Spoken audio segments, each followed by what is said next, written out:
വിശുദ്ധ കുരിശിൻ്റെ അടയാളത്താൽ ഞങ്ങളുടെ ശത്രുക്കളിൽ നിന്ന് ഞങ്ങളെ രക്ഷിക്കണമേ.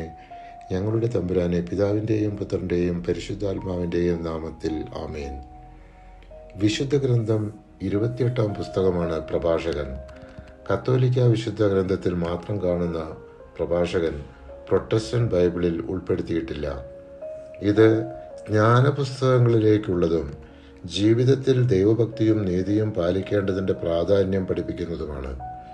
ഇതിൻ്റെ രചയിതാവ് ജെറുസലേംകാരനായ സീറാക്കിൻ്റെ മകൻ യേശു എന്ന ജ്ഞാനി തൻ്റെ ജ്ഞാനത്തിൻ്റെ ബഹിർപ്രകാശനമനുസരിച്ച് ഈ ഗ്രന്ഥത്തിലുള്ള അന്യോപദേശങ്ങളും ജ്ഞാനസമ്പൂർണമായ ഉപദേശങ്ങളും എഴുതിയതാണെന്ന് ഈ പുസ്തകത്തിൻ്റെ 50-ാം അധ്യായം 27-ാം തിരുവചനത്തിൽ വ്യക്തമാക്കിയിരിക്കുന്നു. 51 അധ്യായങ്ങളുള്ള ഈ പുസ്തകം സാന്മാർഗിക നിർദ്ദേശങ്ങൾ, ഇസ്രായേലിലെ മഹാന്മാരുടെ കീർത്തനം, കൃതജ്ഞതാ സ്തോത്രം എന്നിങ്ങനെ 3 ഭാഗങ്ങളായി തിരിക്കാം. സർവജ്ഞാനവും കർത്താവിൽ നിന്ന് വരുന്നു, അത് എന്നേക്കും അവിടത്തോടു കൂടിയാണ് എന്ന് തുടങ്ങുന്ന ഈ പുസ്തകത്തിൻ്റെ 1-ാം അധ്യായത്തിൽ ദൈവഭക്തിയുടെ പ്രാധാന്യം വിവരിക്കുന്നു.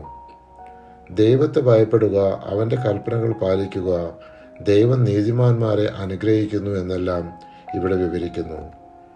കർത്താവിനോടുള്ള ഭക്തി ജ്ഞാനത്തിൻ്റെ മകുടമാകുന്നു, അത് സമാധാനവും ആരോഗ്യവും സമൃദ്ധമാക്കുന്നു. പ്രഭാഷകൻ 1-ാം അധ്യായം 18-ാം തിരുവചനം. 2-ാം അധ്യായത്തിൽ ജ്ഞാനത്തിൻ്റെ ഗുണങ്ങൾ വിവരിക്കുന്നു.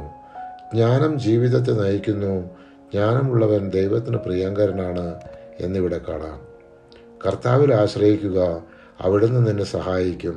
നേരായ മാർഗത്തിൽ ചരിക്കുക, കർത്താവിൽ പ്രത്യാശ അർപ്പിക്കുക.